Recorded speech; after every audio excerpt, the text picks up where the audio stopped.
નમસ્કાર, YNN ન્યૂઝમાં આપનું સ્વાગત છે। સમાચારમાં વાત કરીએ તો ગુજરાત સરકારના પૂર્વ કેબિનેટ મંત્રી રાજેન્દ્ર ત્રિવેદીએ જન્મદિવસની અનોખી રીતે ઉજવણી કરી હતી। ગુજરાત સરકારના પૂર્વ કેબિનેટ મંત્રી રાજેન્દ્ર ત્રિવેદીના જન્મદિવસ નિમિત્તે વડોદરા શહેરમાં અનેક સેવાકીય કાર્યો કરવામાં આવ્યા અને જન્મદિવસની ઉજવણી કરવામાં આવી, જેમાં કારેલીબાગ ખાતે આવેલ મુક ધ્વનિ ટ્રસ્ટમાં રહેતા દિવ્યાંગ બાળકોને જમણવાર આપવામાં આવ્યો। સાથે સ્વામી વિવેકાનંદ સ્કૂલ ખાતે 200થી વધુ બાળકોને ભોજન અને પગરખા તેમજ ચોપડાનું વિતરણ કરવામાં આવ્યું હતું। આ સાથે જ શિશુગૃહ ખાતે પણ નવજાત બાળકોને જરૂરી સાધન સામગ્રી અર્પણ કરીને જન્મદિવસની ઉજવણી કરવામાં આવી હતી। આ ઉપરાંત માનસિક સ્વાસ્થ્ય આરોગ્ય કેન્દ્ર ખાતે 400થી વધુ દર્દીઓને આઈસ્ક્રીમનું વિતરણ કરવામાં આવ્યું હતું। આ કાર્યક્રમમાં રાજેન્દ્ર ત્રિવેદીના ધર્મપત્ની અને જીતુભાઈ સુખડિયા સાથે ભારતીય જનતા પાર્ટીના કાર્યકરો, સ્થાનિક નગરસેવકો હાજર રહ્યા હતા અને આ જન્મદિવસની ઉજવણી યાદગાર બનાવી હતી। તો વધુમાં ગુજરાત સરકારના પૂર્વ કેબિનેટ મંત્રી રાજેન્દ્ર ત્રિવેદીએ જણાવ્યું હતું કે રિપોર્ટર રાહુલ રાજપૂત।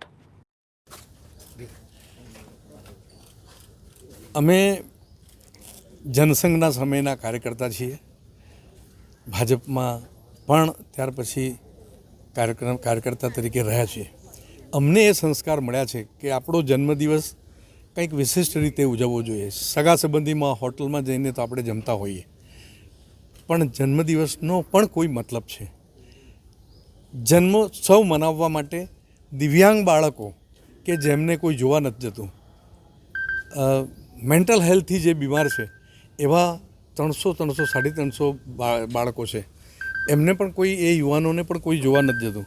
અમે એમને આવા ભર ઉનાળામાં એમને આઈસ્ક્રીમ જ્યારે ખવડાવીએ છીએ ને, તો એવો આનંદ આવે છે કે એમને જોઈને એમ થાય કે સમાજનો આ પણ એક ભાગ છે, દિવ્યાંગ બાળકો પણ એક ભાગ છે, ચક્ષુહીન બાળકો જે છે એ પણ દિવ્યાંગ છે। એમને માટે શું કરી શકાય? ગરીબ બાળકો છે તો 300 બાળકો, અમારા કાર્યકર્તાઓ ભેગા થઈને બધાએ એમને માટે જોડાના માપ લીધા, દરેક બાળકના પગના માપ લેવાના અને એના નામ સાથેના બૂટના કવર કરીને અમે 300 બાળકોને બૂટ આપીએ છીએ। કારણ કે એ બાળકો તુલસીવાડીના બાળકો છે, જેમની ખૂબ ગરીબ બાળકો, પગમાં પહેરવાના જૂતા ન હોય બાળકને। અમે એ જોયું, વૃક્ષારોપણનો કાર્યક્રમ હતો અમારા ભારતીય જનતા પાર્ટી તરફથી, તે વખતે આ જોયું કે આ બાળકો પાસે પગમાં પહેરવાના જોડા કેમ નથી, અને એને લીધે છે અમે એ કાર્યક્રમ પણ કર્યો।